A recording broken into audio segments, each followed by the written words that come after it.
da disciplina de Biologia, Química e Ciências, da Escola Sérgia Padre Luiz Gonzaga Xavier de Lima. Estamos aqui para compartilhar com vocês uma aula de teorias evolucionistas. Estamos passando por esse momento, talvez inédito nas nossas vidas, onde estamos todos isolados fisicamente, mas vamos nos conectar através desses vídeos, do WhatsApp. Nós já estamos postando, tendo contato com vocês, e a gestão da escola pediu para a gente fazer aqui um vídeo para vocês não ficarem tão isolados, para a gente ter esse contato. Bem, a ideia dessa aula de teorias evolucionistas tem muito a ver com o que nós estamos passando hoje, com essa questão da pandemia. Mas antes de eu chegar na pandemia, vamos fazer aqui um breve resumo do que seria essa teoria evolucionista. Primeiramente, o que é evolução? Muitas pessoas questionam a ideia da evolução. Será que nós, seres humanos, evoluímos ou nós somos iguais desde que nascemos? Você fala assim: professor, eu sou igual, eu não mudei nada. Mas será que realmente nós não mudamos? Evolução tem várias definições. Quer dizer, mudança, transformação, melhoramento. Será que nós não melhoramos com o tempo? Será que nós não mudamos? Se você pensar um pouquinho, você é igual quando você ainda era neném ou você não mudou, você não cresceu? Será que nós continuamos iguais aqui no raciocínio ou a gente não melhora com o tempo? Então, tudo isso define evolução. Foi muito questionado antigamente, principalmente pela igreja, mas fique claro que nós não estamos aqui para você ter que questionar se você acredita ou não em Deus. Eu mesmo acredito em Deus, mas nós estamos aqui para debater um pouco de evolução, porque a evolução é um tema muito relevante, ainda mais agora, no que nós estamos passando.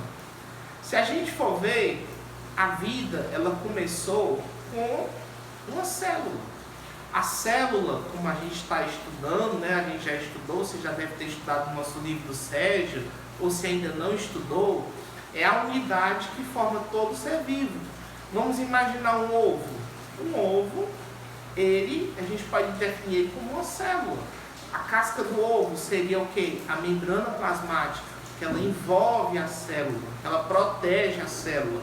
Aquela parte branquinha do ovo, a clara, seria o citoplasma, onde ficam estruturas que vão desempenhar funções na célula.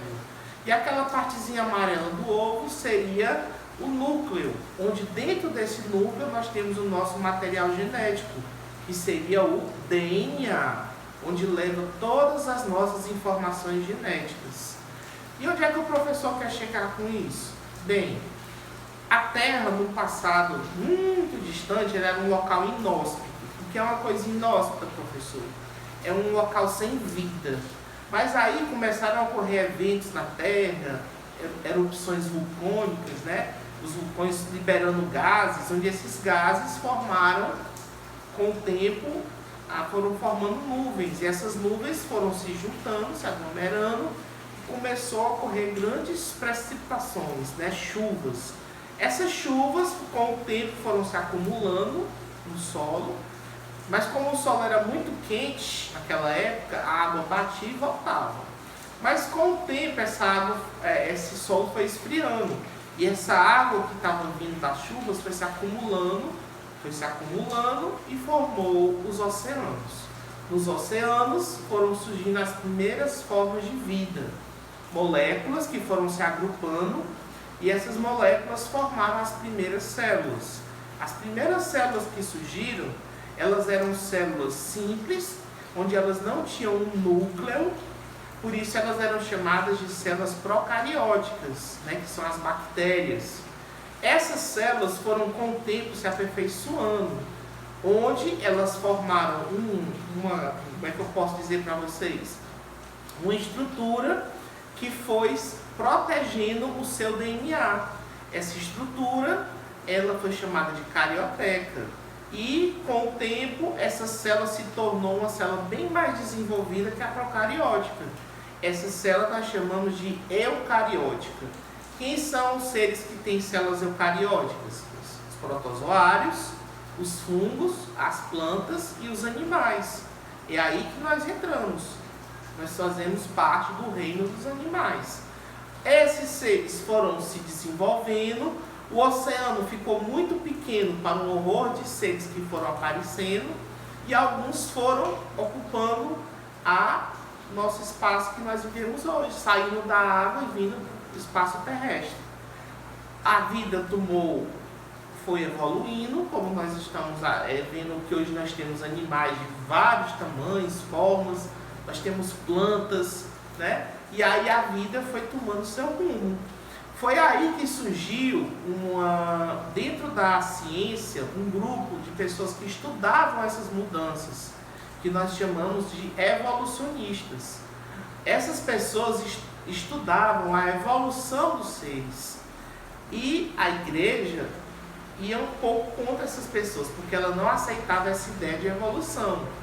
E a gente pode destacar, entre as pessoas que estudaram a evolução, dois, que até tem no livro de vocês, no capítulo 9, o pessoal do ensino médio, vocês vão estudar na prova 9, que é o Jean-Baptiste Lamarck e o Charles Darwin. Esses dois são dois evolucionistas que se destacaram. Eles têm caído constantemente em provas de vestibular e Enem. Quando você um dia for fazer, você vai ver que sempre às vezes caem questões deles dois. E o que é que eles podem dizer pra gente, esses dois? O Lamarck, ele teve uma grande importância depois para o Darwin, nos seus estudos. O Lamarck estudou a questão da evolução e ele propôs duas teorias. A teoria do uso e desuso e a teoria dos caracteres adquiridos. Bora falar um pouquinho dessas duas. A teoria do uso e desuso, ele dizia o seguinte: aquele órgão, aquela parte do corpo que o indivíduo usa muito, ela vai se desenvolver. E aquela que ele usa pouco vai atrofiar. Vamos pegar como exemplo as girafas. O Lamarck dizia que existiam girafas, isso tem até no livro de vocês, viu, também, no capítulo 9. Dizia que existiam girafas, essas girafas que tinham um pescoço curto, de tanto elas forçarem o pescoço para alcançar o topo das árvores, o seu pescoço foi alongando. E isso encaixa nessa teoria do uso e desuso. De tanto elas forçarem, o pescoço foi se desenvolvendo. Já certos seres que não usam muito uma parte do seu corpo, que é o caso do nosso apêndice, né? Por isso que tem aquela doença, apendicite. O apêndice é um órgão que nós temos no nosso corpo, que a gente pode dizer que ele é um órgão vestigial. O que é um órgão vestigial? É aquele que foi perdendo função. A gente tem esse apêndice, que ele fica lá aqui no nosso organismo, onde ele pode desenvolver uma doença chamada apendicite. E você vai ter que fazer uma cirurgia para removê-lo, porque senão você pode até morrer. Então, o que é que o Lamarck dizia? Como a gente não usa muito esse apêndice, que ele tem uma função muito importante na questão da digestão dos vegetais. Mas nós, seres humanos, a gente não come muito vegetal. Por exemplo, os coelhos. O coelho tem um apêndice muito maior do que o nosso, porque ele come direto vegetal, né? E a outra característica que o Lamarck destacou, a gente pode dizer que é os caracteres adquiridos. Por exemplo, a girafa não adquiriu essa característica do seu pescoço maior, então ela vai passar essa característica para os seus descendentes. Ela adquiriu uma característica e passou para os seus descendentes. Vamos deixar claro que hoje em dia a gente sabe que isso se deve à questão genética, aos genes. É o que os pais passam para os filhos, são os seus genes. E esses genes que determinam características na gente. Mas naquela época, né, 1700, o Lamarck e o Darwin não sabiam dessa questão dos genes, da genética, do DNA. Pois bem, então este foi Lamarck. Muito contestado, né? As pessoas até fazem chacota um pouco das suas ideias, mas naquela época, se a gente for pensar que ele não tinha esses mecanismos que tem hoje, ele fez uma contribuição até considerável. Já Charles Darwin, que viveu na Inglaterra no século XIX, esse sim, a gente pode considerar o pai da evolução. As suas ideias revolucionaram a evolução. A gente pode destacar por quê? O Darwin, lendo muito, porque ele era um jovem que gostava muito de ler, e ele também fez uma viagem quando ele era rapazinho, para as Ilhas de Galápagos, que fica lá no Equador. Lá ele pôde observar vários seres que ele nunca tinha visto, como até répteis, né? Lagartos que nadavam. E ele dizia, como é que pode lagartos nadarem de uma ilha para outra? Que Galápagos é um conjunto de ilhas que fica perto do Equador, e os animais conseguiam nadar de uma ilha para outra, certos répteis. E as pessoas não iam acreditar, e o Darwin viu isso em loco. Ele viu tartarugas de um tamanho muito avantajado, que ele nunca tinha visto, pássaros com características muito parecidas, principalmente no formato do bico. Eles eram iguais, mas o bico era diferente. Por quê? Porque a forma que cada um se alimentava fazia com que o bico mudasse. Uns se alimentavam de sementes, outros se alimentavam da seiva das plantas, outros se alimentavam de insetos. Então isso fazia com que o bico mudasse. E o Darwin foi percebendo que os seres estavam mudando, diferente do que a igreja dizia que os seres... Desses estudos, Darwin elaborou um livro chamado A Origem das Espécies, onde nesse livro ele tratava de uma grande teoria que ele propôs, que era a teoria da seleção natural. O que é que dizia essa teoria da seleção natural?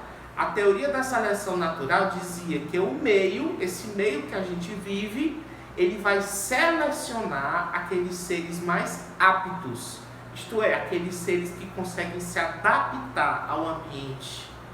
Vamos pensar aqui um pouquinho. O que está acontecendo hoje? Esse vírus, né, o coronavírus, o famoso Covid-19, ele chegou aí como um verdadeiro furacão, arrasando tudo. Mas, se a gente for pensar, antes desse vírus, já existiram outras doenças no passado. Por exemplo, a tal da gripe espanhola. Hoje em dia é conhecido como essa gripezinha que a gente pega, a influenza. Só para vocês terem uma ideia, ela matou 1/3 da população mundial naquela época. É como se existissem 100 mil pessoas e morreram 30 mil. A gripe espanhola, só para vocês terem uma ideia, matou milhões de pessoas. Agora que essa gripe que está dando agora, o corona, matou perto de 1,5 milhão, naquela época a gripe espanhola matou milhões e milhões de pessoas. Nós não chegamos nem a 1% do que a gripe espanhola matou. Então, mas estamos aqui ainda hoje vivos. Por quê? Porque o ser humano conseguiu desenvolver uma vacina e todas as outras pessoas que não morreram pela gripe espanhola foram imunizadas, isto é, tomaram a vacina e o seu corpo ficou protegido contra essa doença. Então, professor, você quer dizer que a gente tomando a vacina, a gente vai ficar livre da doença e não vai morrer? Isso é uma seleção natural? É, mas mesmo que o ser humano não desenvolva uma vacina contra essa gripe que está dando agora, muitas pessoas, o próprio corpo dela, o próprio ambiente vai selecionar essas pessoas e nós vamos produzir anticorpos. E essas pessoas que produziram anticorpos vão passar essa característica para os seus descendentes, através dos seus genes, da sua genética. Então, o ser humano, ele sobrevive até hoje porque nós temos uma grande característica que os seres vivos têm, que é a questão da adaptação. Nós conseguimos nos adaptar. Então, esse vírus, ele está matando muita gente, mas o ser humano, ele vai conseguir se adaptar a ele e vai conseguir sobreviver. Mas graças a Deus, pelo que a gente tem acompanhado nos noticiários, a vacina está perto. Não vai demorar muito, né? E onde é que a seleção natural entra nisso? É nisso que eu acabei de falar. A seleção natural, ela seleciona os mais adaptados. Se a gente for ver na natureza, aqueles seres que ainda estão vivos são aqueles que se adaptaram. Puxando um pouquinho para a ideia das girafas. Vamos tentar fazer um comparativo do que Lamarck falou e o que Darwin falou. O Lamarck dizia que de tanta girafa esticar o pescoço dela cresceu e ela conseguiu alcançar o topo das árvores. Já o Charles Darwin dizia o seguinte: existiam girafas de pescoço pequeno, existiam girafas de pescoço grande. E essas que tinham pescoço grande, elas levavam uma certa vantagem sobre essas aqui que tinham pescoço pequeno. Então elas conseguiam alcançar o topo das árvores e essas que tinham pescoço pequeno não conseguiam. Moral da história: o meio ambiente selecionou essas aqui que têm um pescoço maior. E essas que têm um pescoço menor, com o tempo elas foram sumindo. Professor, mas realmente existiam girafas de pescoço pequeno? Existiam, porque já acharam fósseis, que são restos de seres que viveram no passado, e foi comprovado que essas girafas aqui existiam. Então é aí que o meio vai selecionar esses seres mais aptos, os seres mais fortes. Tá bom, galera? Então, essa aula de teorias evolucionistas é para vocês entenderem que a evolução ela está acontecendo constantemente na nossa vida. No momento que você está assistindo essa videoaula, você já está passando por uma pequena evolução, que você vai ter conhecimentos agora, né, desse assunto que eu estou falando, que você talvez não tinha. E se você um dia ficar de frente a uma questão no vestibular ou no Enem desse assunto, talvez agora você saiba responder. Isso é ou não é uma evolução? Então eu espero ter contribuído e quem sabe na próxima a gente volta aqui com outro assunto para poder ajudar vocês nas questões que vocês estão fazendo. Valeu, galera, a gente se vê, vamos ter fé que essa pandemia vai passar e a gente se vê em breve lá no SESC, tá bom? Bom dia para vocês e até a próxima.